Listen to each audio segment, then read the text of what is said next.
Hey guys,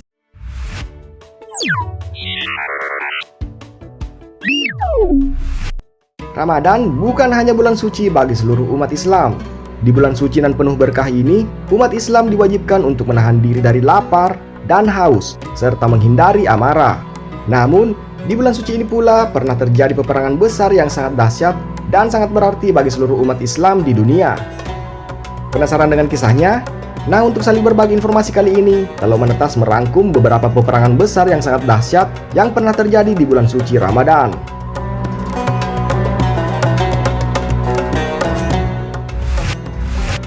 Baik, diawali dengan peristiwa Perang Badar. Perang Badar Al-Kubra terjadi pada bulan Ramadan tahun kedua sesudah Hijriyah. Umat Islam berhasil memenangi perang ini. Dalam sejarah, inilah kemenangan agung pertama pejuang-pejuang Islam menentang kemusyrikan dan kebatilan. Kisah Perang Badar adalah peristiwa yang paling terkenal dan sangat banyak terdapat hikmah serta pelajaran di dalamnya. Rasulullah memimpin langsung aksi penyerangan yang hanya melibatkan sekitar 313 orang muslim, 8 pedang, 6 baju perang, 70 ekor unta, dan 2 ekor kuda. Nah, sedangkan kaum Quraisy memiliki 1000 orang, 600 persenjataan lengkap, 700 unta, dan 300 kuda. Namun semangat jihad yang membara di bulan Ramadan membuat pasukan Islam berhasil menewaskan 3 pimpinan besar perang dari kaum Quraisy, yakni Utbah, Saibah, dan Walid bin Utbah.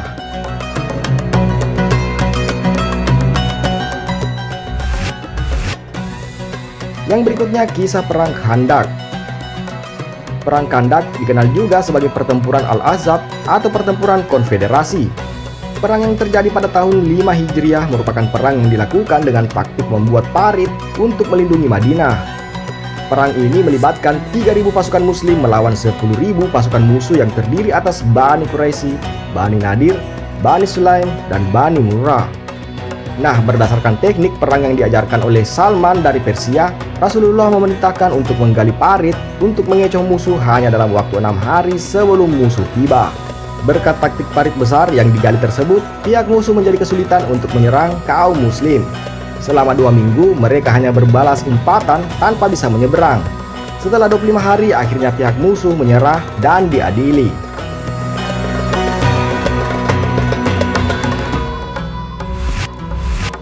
Di urutan selanjutnya, peristiwa penaklukan kota Makkah.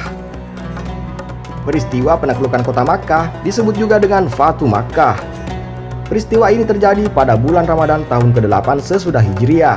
Dengan peristiwa ini, Allah menyelamatkan kota Makkah yang awalnya penuh kesyirikan dan kezaliman menjadi kota bernafaskan Islam dengan ruh tauhid dan sunnah. Kota Makkah pun kini menjadi kota dengan lambang keimanan dan kepasrahan kepada Allah Ta'ala. Fatu Makkah didasarkan pada dilanggarnya perjanjian Hudaibiyah. Nabi lantas memerintahkan para sahabat untuk menyiapkan senjata dan menyerang Makkah. Sebanyak puluhan ribu pasukan ikut bersama Rasulullah. Sebelum sampai ke Makkah, berbondong-bondong kerabat Nabi menyatakan taubat. Nabi pun menerima taubat mereka, termasuk Abbas, paman beliau bersama keluarganya.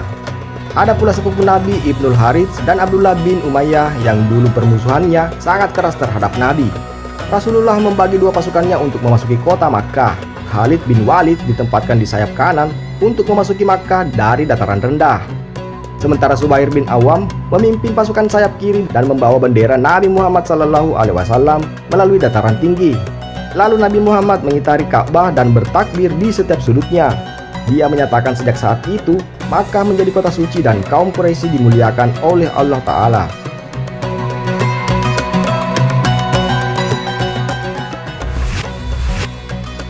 Baik, peristiwa selanjutnya ada Perang Ain Jalut. Perang Ain Jalut mungkin tak begitu populer. Perang Ain Jalut merupakan perang besar yang terjadi pada 3 September 1260 antara orang-orang muslim Mamluk Turki dengan bangsa Samanis Mongol. Ini adalah perang dengan kekalahan pertama pasukan Mongol setelah sebelumnya mereka telah menaklukkan negeri-negeri besar lainnya termasuk Cina. Hal ini berawal dari ambisi Jongke Khan, cucu Genghis Khan, untuk menaklukkan Mamluk Mesir. Brutus, pemimpin Mesir, merasa ciut nyalinya karena jumlah pasukan yang sangat besar.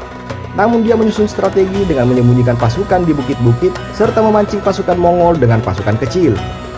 Wafatnya Jongke Khan di tengah penaklukan merupakan pertolongan sendiri dari Allah. Para pemimpin senior pun kembali ke ibu kota Karakorum. untuk menghadiri upacara pemakaman, sehingga pasukan yang tersisa berkurang separuhnya. Akhirnya pasukan Kutus berhasil mengalahkan pasukan Mongol dengan semangat pertempuran yang menyala-nyala.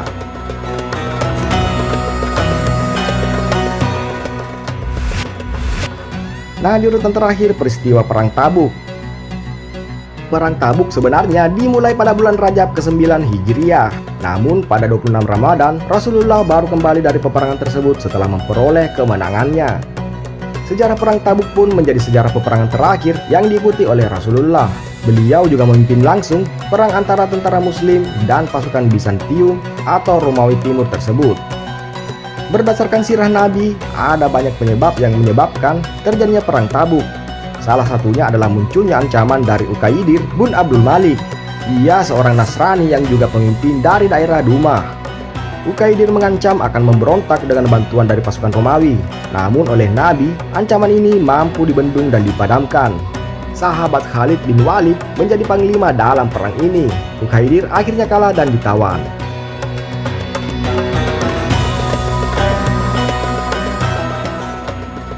Dan itulah rangkuman beberapa peperangan besar yang sangat dahsyat yang pernah terjadi di bulan suci Ramadan.